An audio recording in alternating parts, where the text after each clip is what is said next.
It was with a mixture of exhilaration and apprehension that James stood at the bathroom mirror carefully applying eyeliner, having already smoothed on a light coating of foundation. He was wearing white bikini panties, a matching bra, nude pantyhose and a knee-length black skirt, all borrowed from his mother's closet and bureau. The exhilaration was from the prospect of being able to spend the evening as a girl, something he did whenever possible. The apprehension was from the always present worry over being caught. James was nearly certain that his parents did not suspect that he used their time away as his time to play. By the time he was 15, his parents let him stay home alone on the many nights that they traveled on business. They had a neighbor stop by to make sure everything was okay, but since Mrs. Potter was predictable, she always came over at 6:30, James never worried about her finding out about his hobby. His real concern was that, as he became more adventurous in dressing, his mother might discover that her things were not put back in the way that she had left them, that he might put a run in a particularly nice pair of stockings, or that she would notice that her cosmetics did not last as long as they once did. Both James' mother, Susan, and father, Charles, were attorneys. They met just out of law school while working the same law office. Now they had a small but thriving private practice that demanded they travel at least 4 or 5 times each month. Rarely did they go to the same place together, but often they were gone over the same few days. It was when this happened that James planned his evenings as Jane, the girl he liked to become. This night James had decided to model his look on one of the interns that worked in his parents' office. In addition to the skirt, he had selected a simple white blouse and black pumps. He had already laid out a gold chain necklace, gold bracelets and a pair of small hoop earrings. He often thought how lucky he was to live in a time when a boy could have both ears pierced and have shoulder-length hair and not get beat up. His parents could afford to send him to a local private school, and he fit right in with the disaffected upper-class kids who went to Westwood. The only time his sometimes androgynous appearance caused him any problem was when he was out in the town and some jock from the local public school decided to give him a hard time. But the townies also knew that his parents were lawyers and they did not want to risk a lawsuit. James was feeling particularly soft and feminine that night after taking a long hot bath and shaving his still sparse leg hair. His beard was also quite light and required shaving only every few days. Once done with the razor, his face was as smooth a girl's with no hint of shadow. His taste in clothes had always run a little older than his 16 years. Perhaps it was the stylish dresses and suits that his mother always wore. Or maybe it was from admiring the young assistants who worked in his parents' office. Of course, he knew a lot had to do with the fact that he had no sisters from whom to borrow, so he had always made do with what he found in his mother's closet. So while he sometimes wished he could dress in the trendier fashions of the girls at school, he also knew he had a fashion sense that was years ahead of other girls his age. So as he was doing his makeup, he was thinking about Jennifer, the just-out-of-college girl who had recently started clerking for his mother. It was her makeup and one of her outfits that he was trying to evoke. He had noted that Jennifer's makeup was always perfect and maybe even a little heavy for daytime wear. But her smart outfits and easy manner made her just the kind of girl James hoped to emulate.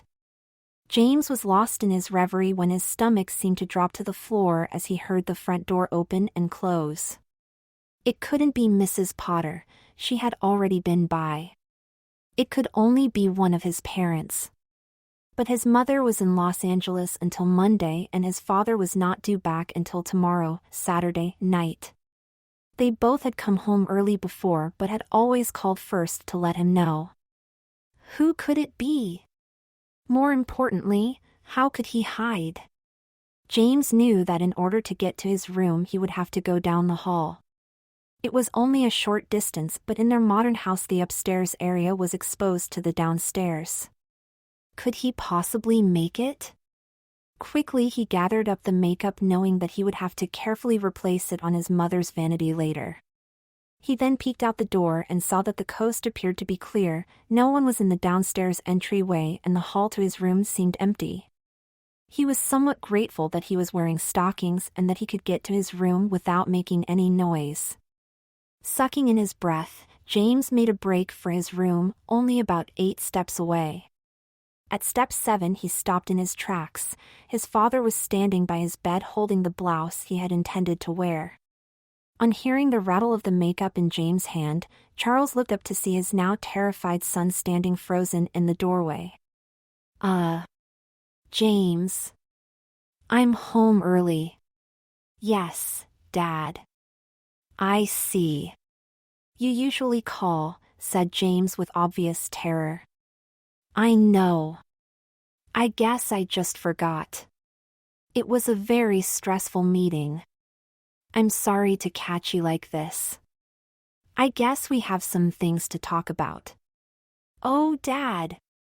I'm so sorry. I know you think I'm totally a freak. I'm really embarrassed. Can I just go change? I promise we'll talk as soon as I change. James' words were so fast and full of anxiety that his father just smiled. No, James. I don't want you to change. Just stay here in your room and wait until I get back. I have some thinking to do. You just wait right here.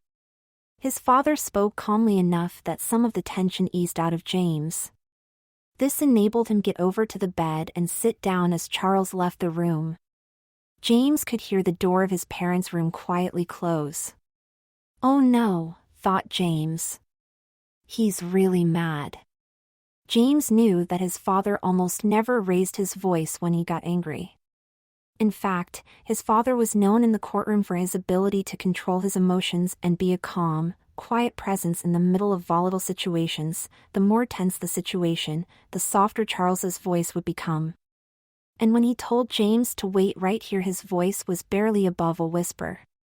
That meant he was really putting the lid on something. Thinking about his father angrily stewing in the other room made James feel a little exposed sitting there with just a bra and skirt. As nice as he felt in the skirt and lingerie, he really wanted to change into his boy clothes and just pretend the whole thing had never happened.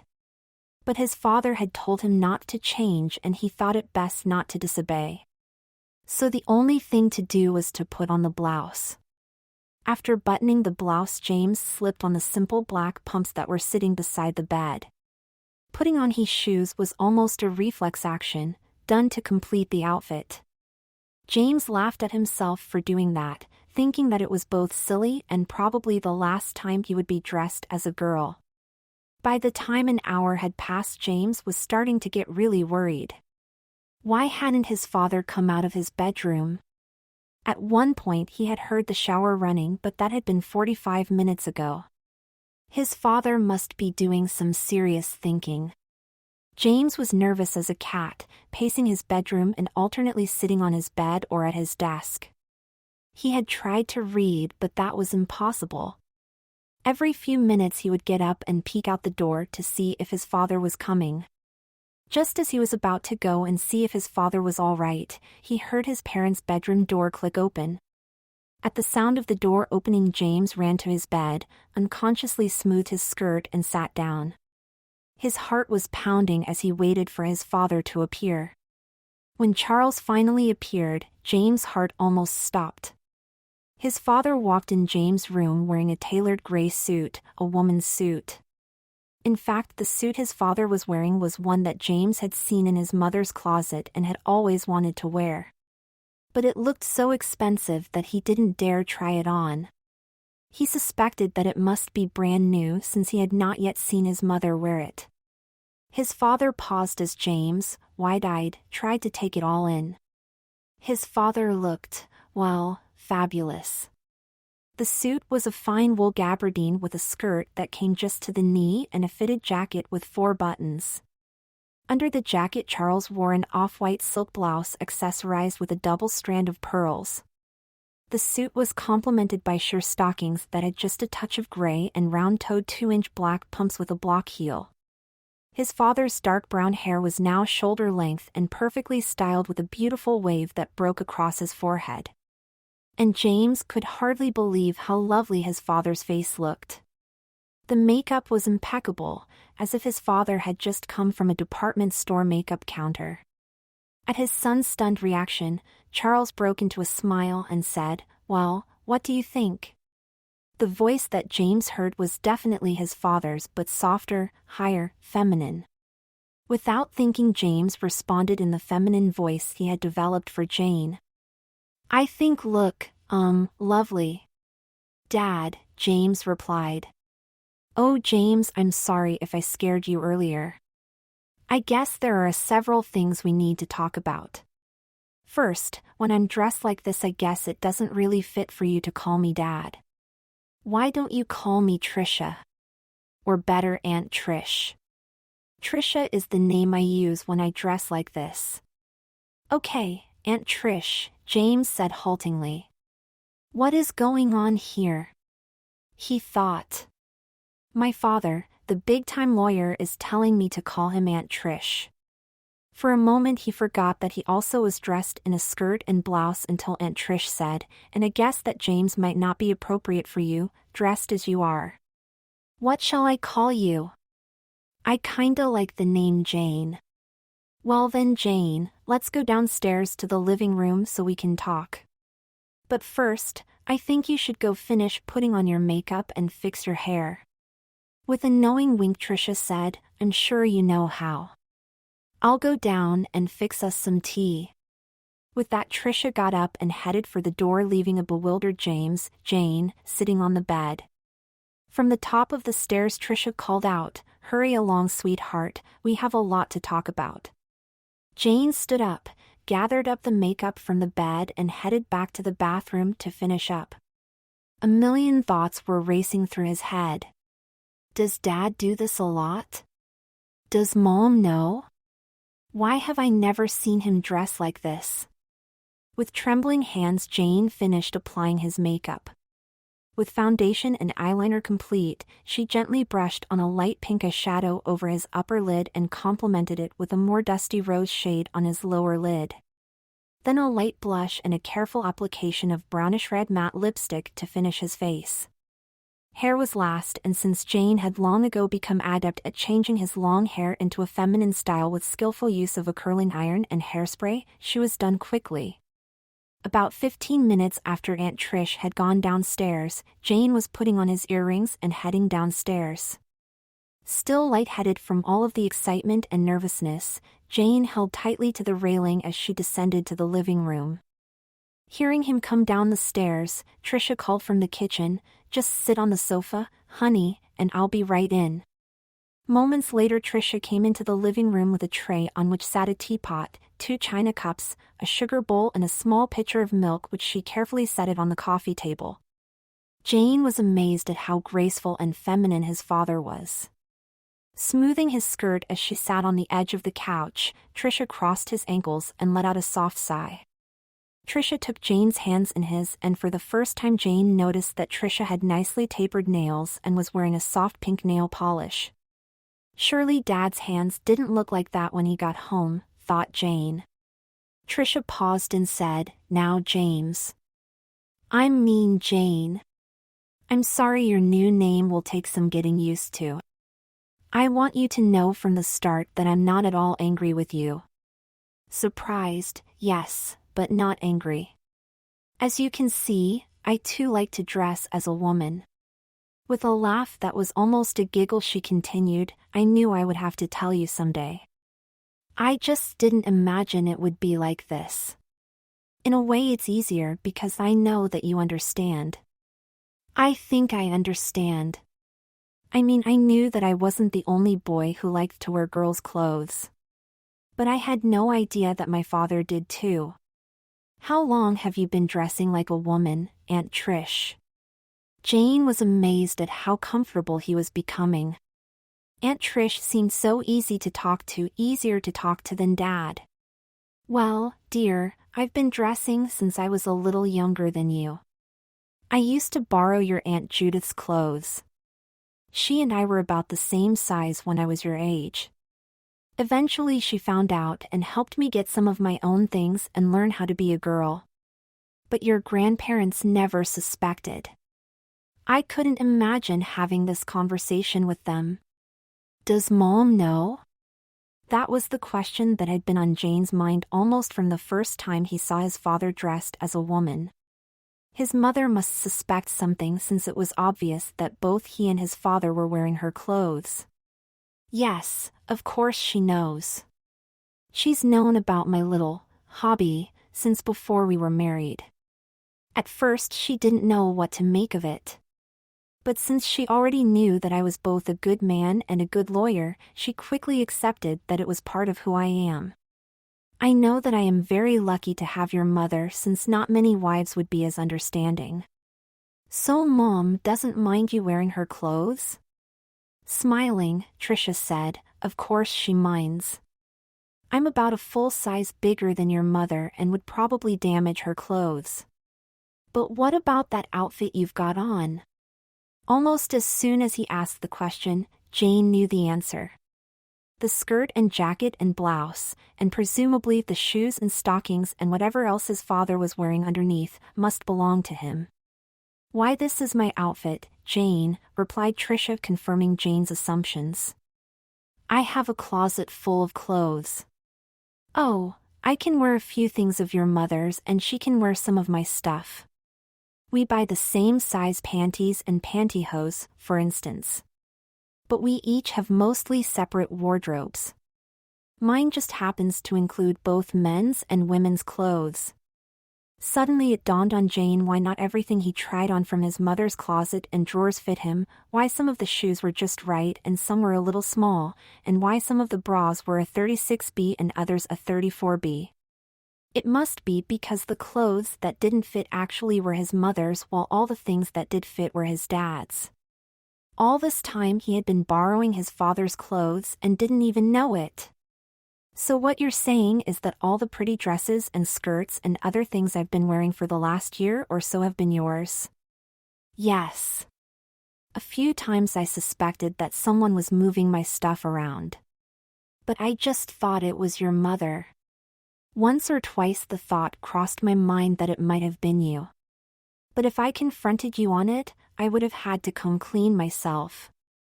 I guess I wasn't ready to do that then. Now at least we can talk about it openly. Oh, Aunt Trish, I'm sorry if I hurt anything. I tried so hard to put everything back as I found it. I've even washed some things and hung them back up trying to make sure that I put things back in just the right place. I almost had a heart attack the 2 times I put runs in pantyhose and couldn't return them to the drawer. Don't worry about a thing, Jane. You never did any harm to anything. Those blouses you laundered looked better after you washed them than before. And your mother and I have so many pairs of pantyhose that neither of us would notice if a couple pair went missing. But I guess now we'll be buying hosiery for 3. So all of this is going to be okay with you? Well, don't you think it would be a bit hypocritical if I objected? Aunt Trish replied. I think that now we'll have to start getting you some clothes of your own, a wardrobe for a young woman. Jane could hardly control himself at the thought of having his very own girl's clothes. Oh, Dad. Trish. Aunt Trish, whoever, thank you so much. You don't know how long I've been afraid of what would happen if you ever found out. Now I feel like the happiest boy, or girl, in the world. With that they both started laughing. But the laughter was more that of an aunt and her niece and not of a father and son. Oh, Aunt Trish, please excuse me for a moment, I really need to go pee. I'm just so excited. Trish smiled and said, Of course, dear, I understand. When you get back we can talk about shopping. I'm sure you have some ideas of what you'd like to get. With that Jane practically leapt off the couch. Only his 3-inch pumps prevented him from sprinting up the stairs. Trish began to gather up teacups and put everything back on the tray. Deciding that he and Jane might head out for a meal, he picked up the tray and took it back into the kitchen. Thus neither Jane upstairs in the bathroom nor Trish in the kitchen heard the front door open and close. Hello! Is anyone home? Called Susan. Where is everyone? On hearing his wife's voice, Trisha turned, took a deep breath and headed for the living room. I guess Jane and I have some more explaining to do, he thought. In his most upbeat and nonchalant voice, Trisha called out, "Hi, honey. Welcome home," as he crossed the room to greet his wife. Smiling as she turned from the coat rack, Susan said, "Hello, sweetheart. It's so good to be back." Upon seeing her husband, however, Susan's smile was quickly replaced by a look of surprise. "Charles! What are you doing dressed like that? James is supposed to be here. He'll see you. I thought we agreed that you wouldn't be Trisha while he was home until we told him together." Gently taking his wife's hands in his, Trisha replied, "I know that we agreed to wait and tell James together. But circumstances have changed. Believe me, I'm as surprised to be greeting you like this as you are to see me." "What are you talking about? What's changed? Where is James?" The anxiety in Susan's voice was unmistakable. "James is here," said Trisha, smiling, "sort of." "What do you mean, sort of? Please tell me what's going on. Perhaps it will be best to just show you." Then, turning his head, Trisha called upstairs, "Jane, please come downstairs. Your mother is home." "Who is Jane? I don't understand what's going on." With that, Susan looked up to see Jane, one hand on the railing, carefully coming down the stairs. Just as the words "Who is that?" passed her lips, Susan gasped. "James! What are you doing dressed like that? What's been going on here since I've been away?" "Hi, Mom," said Jane softly, eyes demurely down, "nice to see you too." "Oh, sweetheart, I'm happy to see you too.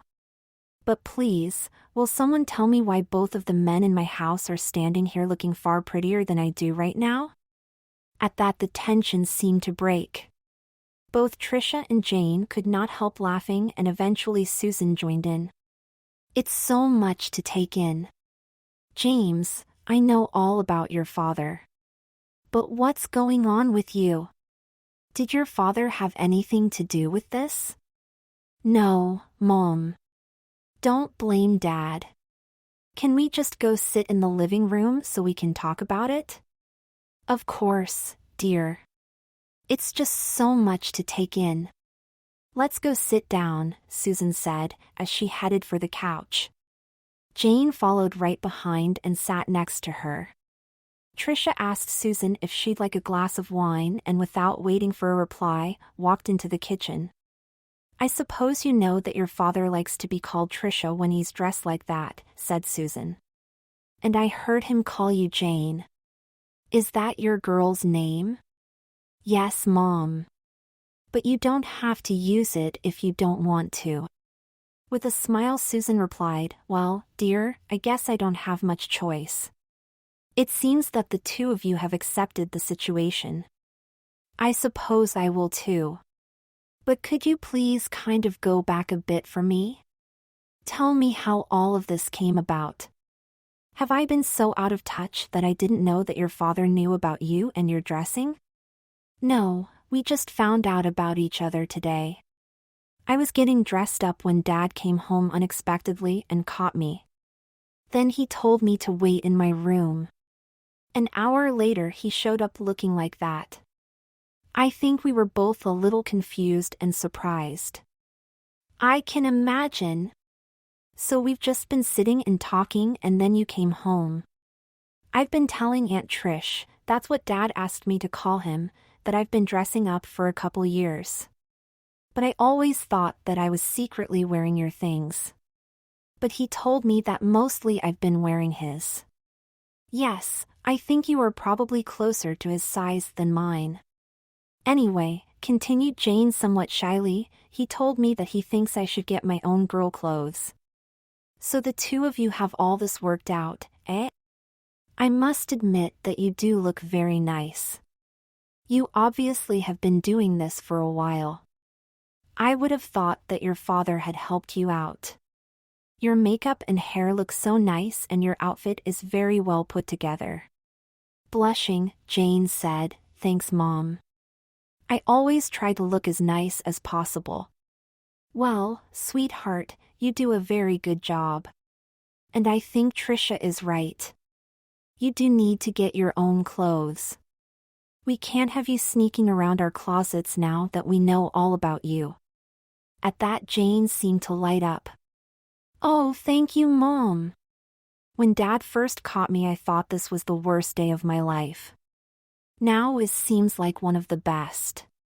Susan reached out and embraced her son.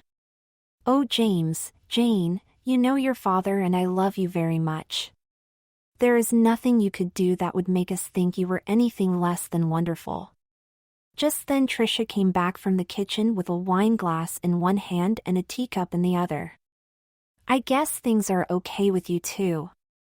I hope I can share in some of this love," said Trisha as he set down the glass and cup. "Of course, dear," said Susan as she reached up and took Trisha's hand in hers, her arm still around Jane. "Jane and I have had a lovely talk. I guess I'll have some adjusting to do, we all will. I think everything will be better around here. We'll have to get used to having 3 women around the house." "Well then, ladies," said Trisha with a grin, "why don't we go in the kitchen and fix some dinner? While we're eating we can talk about tomorrow. I think we need to plan a shopping trip for Jane." With that, Susan and Jane rose from the couch and the 3 of them headed to the kitchen, already chatting about where to go and what to buy. The next day, Saturday, James woke up wondering if the previous night had all been a dream. A quick glance at the chair in the corner confirmed the wonderful reality of it all. There on a chair was a bra and pantyhose with a pair of black pumps nearby on the floor. After dinner and for 2 hours afterward, Jane, Susan and Trisha had planned a full day of shopping. They'd spent part of the evening going through some catalogs and magazines to determine, generally, what kind of outfits and accessories Jane liked and would need. Jane also showed Trisha and Susan his favorite outfits from their closets and drawers. The night ended with a written list of items that included everything a girl Jane's age and with his fashion sense would need. Since Jane had nothing that was really his own, the list was long.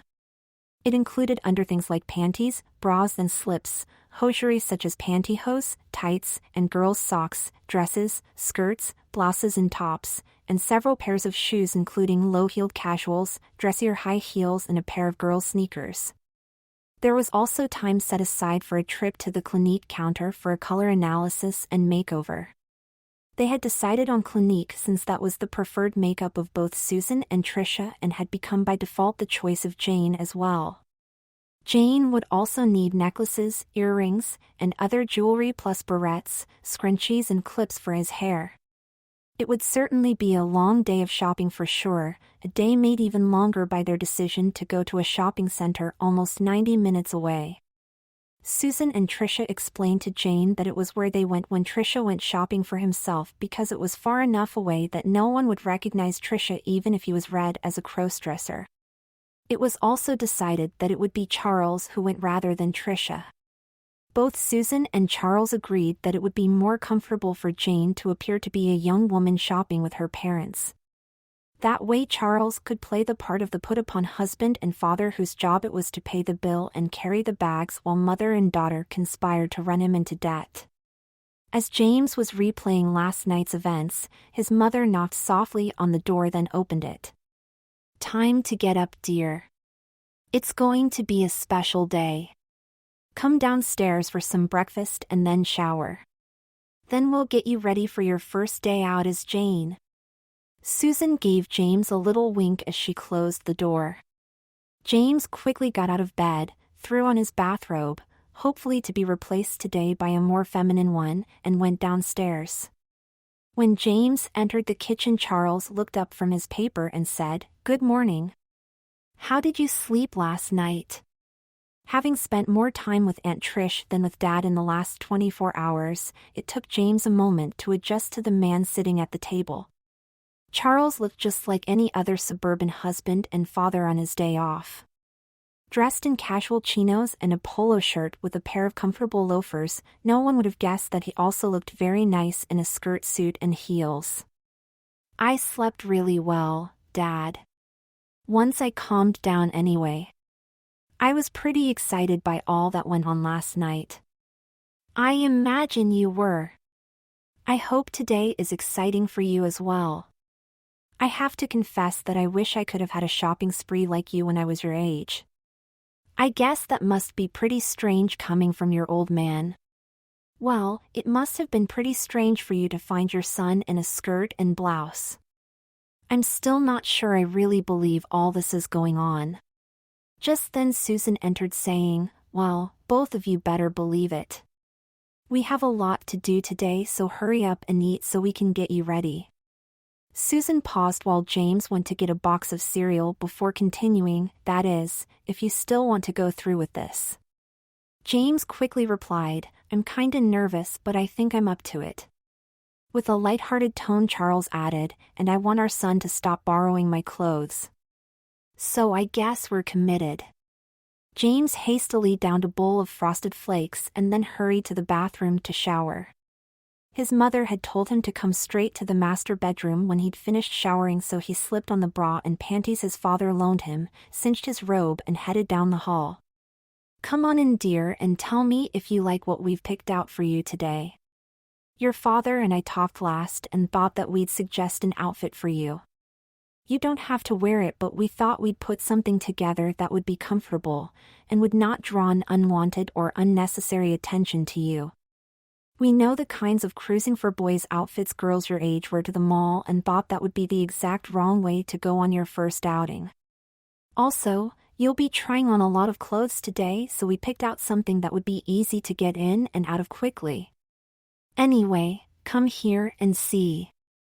Susan motioned James over to the bed where the clothes were laid out. Neatly displayed on the bed was a black knit pullover dress with a gentle princess neckline and short sleeves. Next to the dress was a pair semi-sheer nude pantyhose and a very simple pair of black loafers with about 1-inch heel. What do you think? Asked Susan. Oh, Mom, it's perfect. In fact, I guess I can tell you now that I've worn that dress before.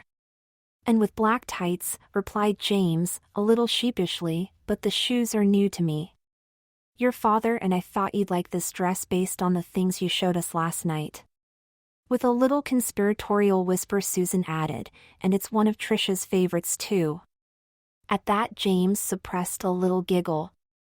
The dress slips on and off very easily, as do the shoes. And the stockings are pretty neutral, so we can get a good idea of how things will look when you try them on. One of the things you'll discover is that women have to plan their outfits for shopping with as much thought as they would for a party. You'll wear yourself out if you have to fiddle with a lot of zippers and button if you're going to do real shopping. Just then Charles came into the room. She's absolutely right. The first few times I ventured out shopping as Tricia, I had a hell of a time getting into and out of the clothes I wore. A skirt with a long back zipper, a blouse with tiny buttons. Now let's hurry up so we can get on the road. Charles said that with a little clap of the hands, to which James responded sarcastically, Boy, you'd never know Tricia existed, what with General Patton here. Charles laughed and said, All right, I get it. But we do have a drive, James. So let's find Jane and get going. Okay, Charles, said Susan, go downstairs and wait. Maybe there's a boxing match or a stock car race on TV to keep you busy for a while. Women, sighed Charles, as he turned and left. Now, Jane, since you like the clothes, I want you to take them to your room and then put on your makeup. Nothing very heavy, about half as intense as last night. Remember, we're going to the mall. Once your face is done, come check with me before you get dressed. Okay, Mom.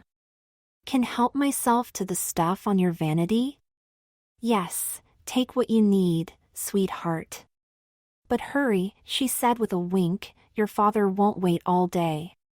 Jane quickly gathered up all that he would need, foundation, blush, lipstick and eye makeup, and headed to the bathroom. With an efficiency that comes only from practice, Jane smoothed on just enough foundation to even out his skin tone. He followed with a pinkish neutral eyeshadow, a soft brown eyeliner, and a touch of mascara on his naturally long lashes. A whisk of light pink blush and a careful application of lipstick, and he was done. His long hair, still damp from the shower, was moussed and blow-dried and his bangs curled. As an afterthought, Jane applied a coat of quick-drying nail enamel to each finger. This, however, added another 10 minutes to his preparation time, prompting a knock on the bathroom door. "James, Jane, are you done yet?" "Just about, Mom. I did my nails too. That's what took so long.